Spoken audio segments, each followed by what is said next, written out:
Hello viewers. ஆடி மாதத்தில் பெண்கள் என்ன கோரிக்கைகளை முன்வைத்து விரதம் இருந்து அம்மனை வேண்டுகிறார்களோ அந்த கோரிக்கைகள் நிச்சயம் நிறைவேறும் என்பது நம்பிக்கை. அதிலும் ஆடி செவ்வாய்க்கிழமைகளில் கடைபிடிக்கப்படும் மங்கள கௌரி விரதம் அம்மனின் அருளை மிக விரைவாக பெற்றுத்தரும். மிக எளிமையாக அம்மனை நினைத்து வழிபட்டால் அவர்களுக்கு அம்பிகை அருள் செய்வாள். திருமணமான பெண்கள், திருமணமாகாத பெண்கள் என யார் வேண்டுமானாலும் மங்கள கௌரி விரதத்தை கடைபிடிக்கலாம்.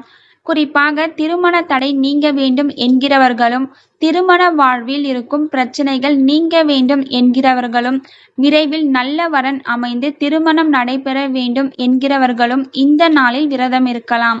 ஆடி மாதத்தில் பெண்களால் கடைபிடிக்கப்படும் மிக முக்கியமான விரதங்களில் ஒன்று மங்கள கௌரி விரதம். செவ்வாய்க்கிழமையை மங்களவாரம் என குறிப்பிடுவதுண்டு. இதனால் ஆடி மாத செவ்வாய்க்கிழமைகளில் அம்மனுக்கு இருக்கும் விரதத்தை மங்கள கௌரி விரதம் என குறிப்பிடுகிறோம். ஸ்வர்ண மாதமான ஆடி மாதத்தில் வரும் 4 செவ்வாய்க்கிழமைகளிலும் பார்வதி தேவியின் அருளை வேண்டி பெண்கள் இந்த விரதத்தை இருப்பதுண்டு. திருமணமான பெண்கள் தங்களின் கணவரின் நல்வாழ்விற்காகவும், திருமணமாகாத பெண்கள் விரைவில் நல்ல வரன் அமைய வேண்டும் என்பதற்காகவும் இந்த விரதத்தை கடைபிடிக்கிறார்கள். மிகவும் மங்களகரமான இந்த நாளில் விரதம் இருந்தால் பார்வதி தேவியின் அருள் பரிபூரணமாக கிடைக்கும் என்பது நம்பிக்கை.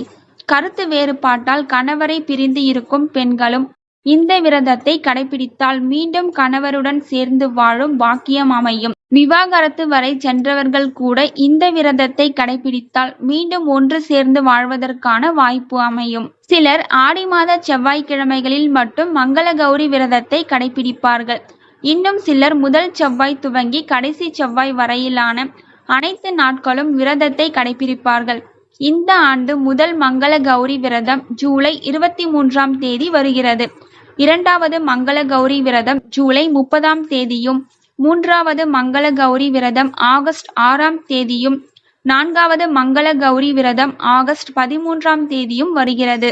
ஆடி செவ்வாய்க்கிழமைகளில் துர்க்கைக்கு ராகு காலத்தில் விளக்கேற்றுவதால் வீட்டில் உள்ள அனைத்து விதமான துன்பங்களும் நீங்கி செல்வம் மகிழ்ச்சியும் வீட்டில் நிறைந்திருக்கும்.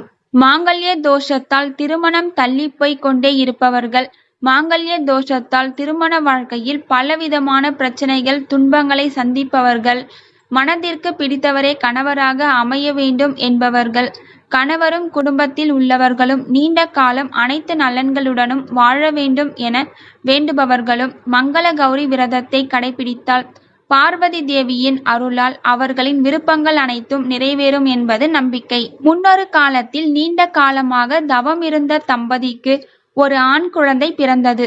ஆனால் அந்த குழந்தை இளமை பருவத்தை அடைந்ததும் பாம்பு கடித்து இறந்து விடுவான் என ஜோதிடர்கள் கூறிவிட்டனர். இருந்தும் சில ஆண்டுகளில் ஜோதிடர்கள் சொன்னதை அந்த தம்பதி மறந்துவிட்டனர். அந்த குழந்தையும் வளர்ந்து இளைஞரானது. அவனுக்கு திருமணமும் ஆகிவிட்டது. ஆனால் அவருக்கு வாய்த்த மனைவி செவ்வாய்க்கிழமை தோறும் மங்கள கௌரி விரதத்தை கடைபிடித்து வந்தாள். அந்த விரதத்தின் பலனாக அவனுக்கு ஜாதகத்தில் இருந்த மரண தோஷம் நீங்கி அவன் நீண்ட காலம் வாழ்ந்தான் என புராண கதைகளில் சொல்லப்படுகிறது. மங்கள கௌரி விரதம் இருக்கும் முறைகள். மங்கள கௌரி விரதம் இருப்பவர்கள் ஆடி செவ்வாய் தினத்தில் அதிகாலையில் எழுந்து குளித்து வீட்டை சுத்தம் செய்ய வேண்டும்.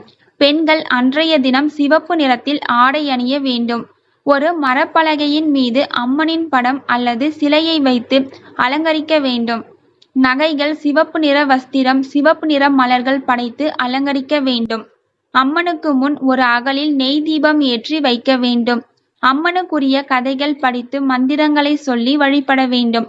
சர்க்கரை பொங்கல், கற்கண்டு சாதம், பால் பாயாசம் ஆகியவற்றில் ஏதாவது ஒன்றை நைவேத்தியமாக படைத்து வழிபட வேண்டும்.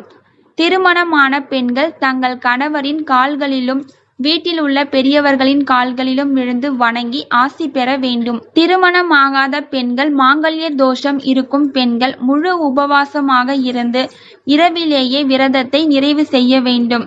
இந்த வீடியோ உங்களுக்கு பயனுள்ளதா இருந்தா ஒரு லைக் பண்ணுங்க. பிறருக்கும் பயனுள்ளதா இருக்கணும்னு நினைச்சீங்கன்னா கண்டிப்பா ஷேர் பண்ணுங்க. Thank you for watching.